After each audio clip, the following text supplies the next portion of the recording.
What's up and welcome back. I'm John Stark from MacTheMovieGuy.com, your favorite blind film critic. And this is Space Cadet. This movie is currently available on Amazon for Prime Video subscribers, and it does have audio description. However, it's part of a disturbing trend that I've noticed at Prime Video where they don't credit anybody at the end. Whichever company is allowing this to happen, please note, Amazon allows other major companies to have credit. This is obviously happening to a specific company. This is human audio description. A lot of times this happens when it's not human audio description.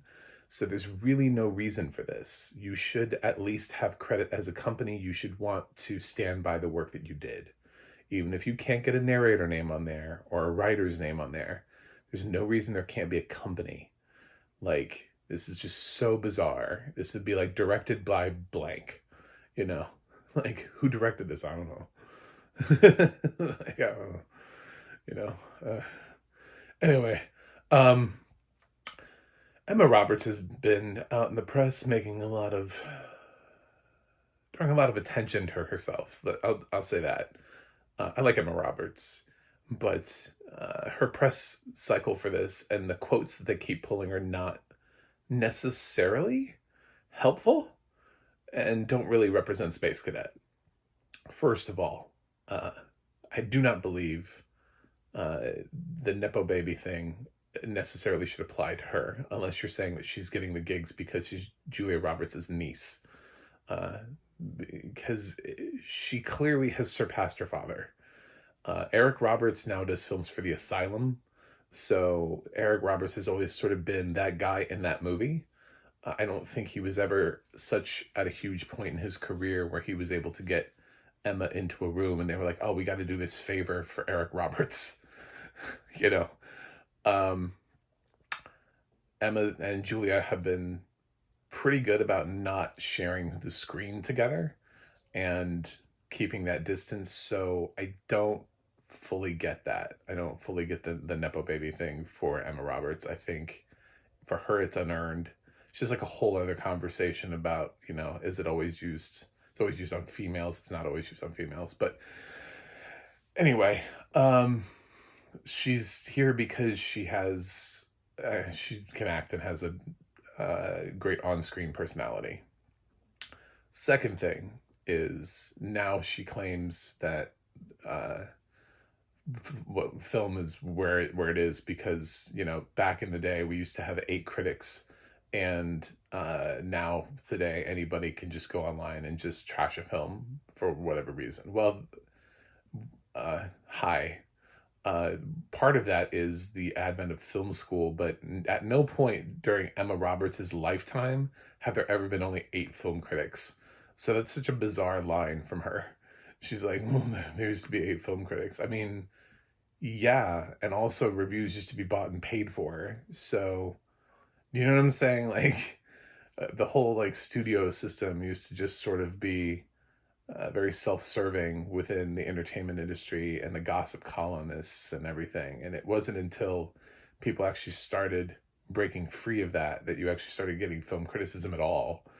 If you really want to go far back, there was a lot of fake film criticism, a lot of, as we would call it today, shilling. So that brings us to Space Cadet. And because I wanted to put that all out there in case Emma Roberts, for some reason, is like trolling for reviews for Space Cadet, because there aren't that many. This film has a really low score on IMDb, which is actually earned and not earned, and we'll get into that. And also Metacritic, which only has 8 Metacritic scores. Because usually they don't really pay that much attention to streaming titles. So I'm actually surprised 8 of them have reviewed the title. There are way less people on Metacritic than Rotten Tomatoes. It's much harder to get into Metacritic than it is Rotten Tomatoes. So what's Space Cadet? Space Cadet is a story about Rex, played by Emma Roberts, who is a young woman who had a promising career, but her life took a different turn. And she has a friend, Nadine, who she hangs out with, and they party all the time. And at one of these parties, they meet an old classmate who is somebody who basically ended up becoming stupid famous and rich, and now has his own space tourism program. And she finds out that he used her for inspiration, because back in the day she used to be brilliant, and she had a free ride to Georgia Tech, which they bring up in the movie, but her mom got sick and she deferred, and then she had to stay for her dad, which is something she mentions. And her story in the beginning, like, there seems like there's a story there. They never really explore it though. Like, that's the thing, is that the person that you hear about is never represented on screen. Um, she's they sell the party girl thing far too hard, and not the, oh, I used to be a nerd who wanted to be an astronaut. Like, where's that girl? Because that girl should show up every once in a while, not just the, I'm a mixologist, you know? Um, she's way too, like, she lives in Cocoa Beach, Florida, and it's like way too much of that lifestyle. Even her dad, she's like, my dad needed help. Her dad seems like he's fine, kind of a dumbass, but fine, you know. Just he's barely in the film. But there's definitely nothing about him that seems like, I've been grieving the loss of my wife this whole time. So I don't quite, like, her story just doesn't jive with what they've chosen to put in the movie. They gave her this great backstory to give her emotional weight, but none of that actually makes sense within the context of the film. Like, they don't actually use any of that for her to fuel her character. So what ends up happening is, after this, she's inspired to see what she can do to become an astronaut, and there's this application program, and it lists all of the things that you need to become an astronaut, which are probably the things you actually do need to become an astronaut, like all the things she doesn't have. And she she just kind of writes like an open letter about how it's always been her dream and she would love an opportunity to prove herself, but she doesn't have any qualifications.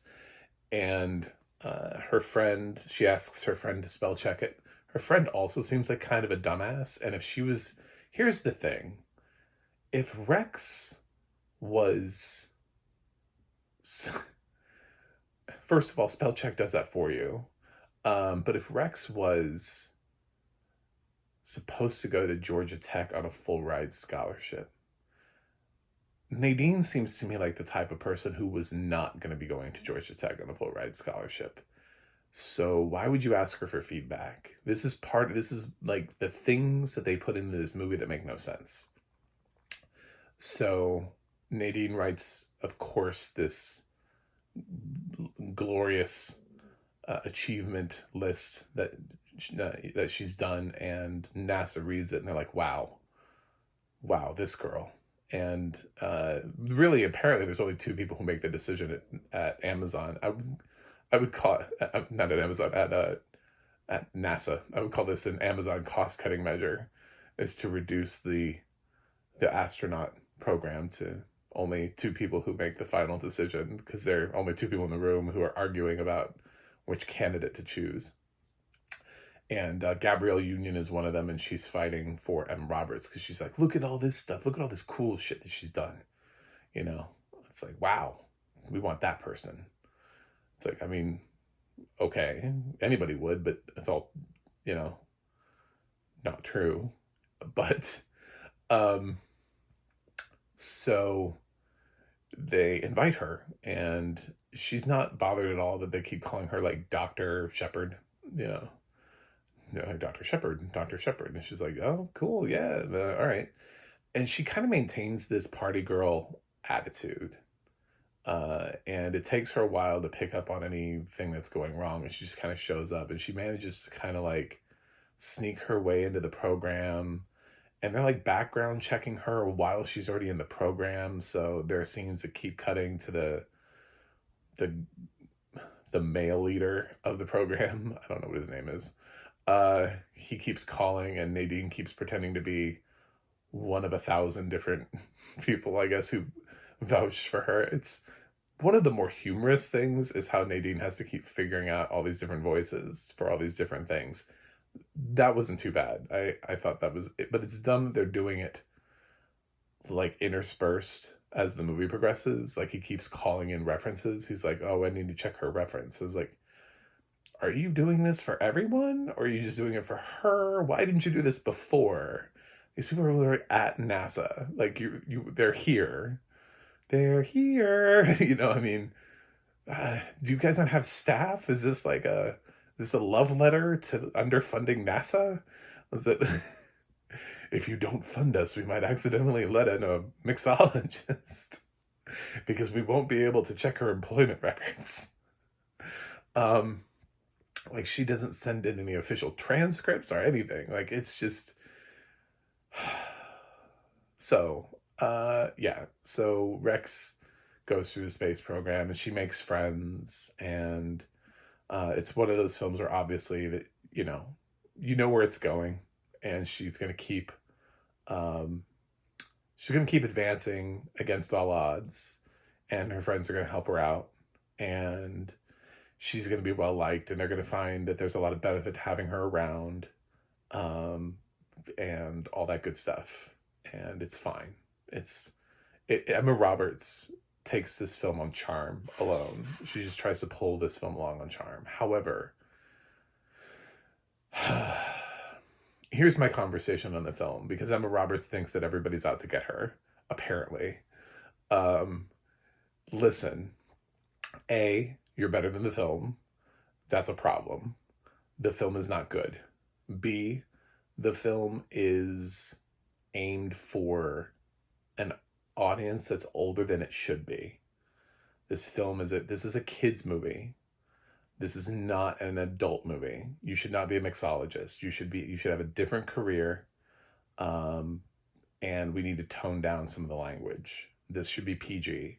And why am I saying that? Because all of the films that are like this that we all give a giant pass to are all kids movies.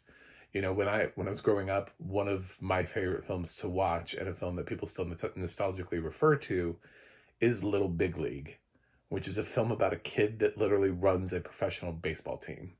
So, yeah, we can get into these. I can believably follow this train of thought if there's a reason for it. You know what I'm saying? Like if it fits into the certain genre, but it's trying to fit into more of a Legally Blonde genre.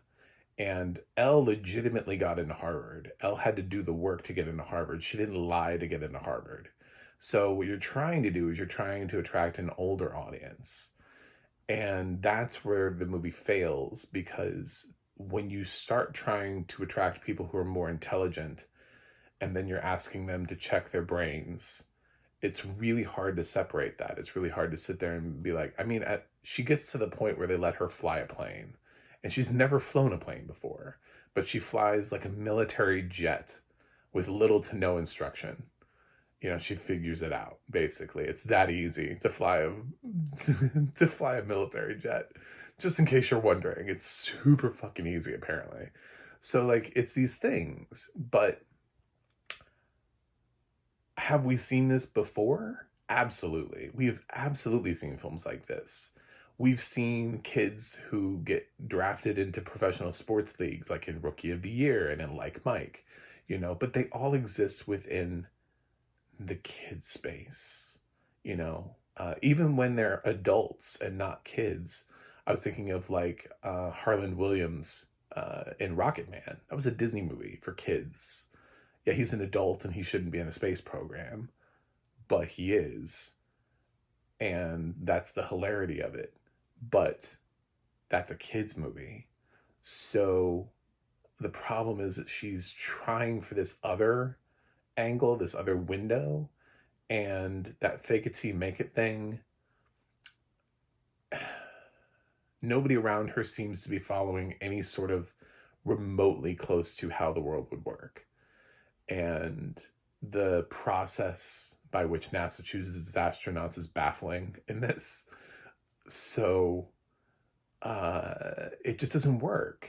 So I would have toned this movie down. I would have made it PG. I would have aimed it at kids. I would have been like, hey, remember all those great 90s or at least 2000s movies that were aimed directly at kids, where kids did sort of impossible things and lived their journeys and lives and went on to do great things. This is that. This is what this is. Emma's still young enough that she can anchor one of those movies.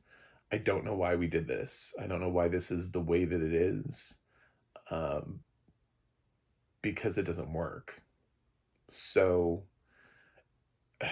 Emma's charming. I'm not going to say I had the worst time in the world, which is why I kind of looked at that 4. For IMDb, once you get kind of below a 5, it's basically bad. Like everything below like a 5. If you drop below 5, it's like saying not good. When you're in that 5 range, it's like Danger Will Robinson, you know? But yeah, it's like a 4 something, and it has like a 30 Metacritic score. These are not good ratings for this movie. Uh, and I think honestly, I think people would be a lot more forgiving of it if it did go after a younger audience. But it's trying to go after like a PG-13, you know, teen college student audience, and it just doesn't work. Because those kinds of people, they're going to notice things. They're going to be like, what is this? What's happening? Like, one of the people who does end up making it into the final 4 has a full on mental breakdown, like in the final stage. And then they still put her through. Like they're in a habitat situation, and she gets, I don't know, some sort of panic syndrome, and like tries to like keep exiting the thing, and Emma Roberts has to like calm her down. She gets to go to space. No. See, that's she would have been DQ'd. What would have happened in a normal script written by a normal person would have been, she would have been out, Emma Roberts would have been in, and then they would have found out. And then they would have had trouble filling that 4th spot. They would have been like, well, we already sent so-and-so home, so what do we do with this 4th spot? But they didn't even bother to do that.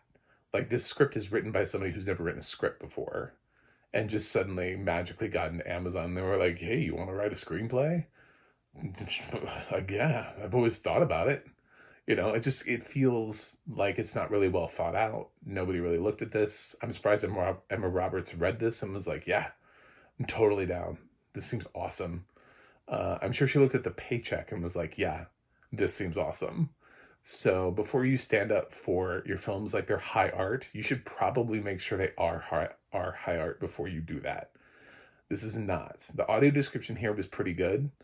Not that the film is necessarily, they spend very little time in space, and that was probably like the most interesting part of it, and I could have used more, but I don't know who to call out on this because there is no company associated with this. I could have used a little bit more but then again, they kind of miss a lot of the key moments of the film. Like, you know how like we always watch like the rocket launch sequence, or like the astronauts carrying their helmets and like walking into all that is gone, like, because she's like watching it from a TV, and then like we're watching it. It's all how it's shot. It's shot to save money. So there may not even be anything here. It just may just me going like, a normal movie would have this. This movie may not even have any of that. You know, I'm sure this movie was shot on a set, on a soundstage somewhere. Anyway, there's no here, but Emma seems to think that if you don't like the movie, it's because we're being mean. Look, I love Emma Roberts. I do. I think she's very talented, and I think she's had a lot of great movies and careers. I loved her in Scream 4. And it doesn't work, you know?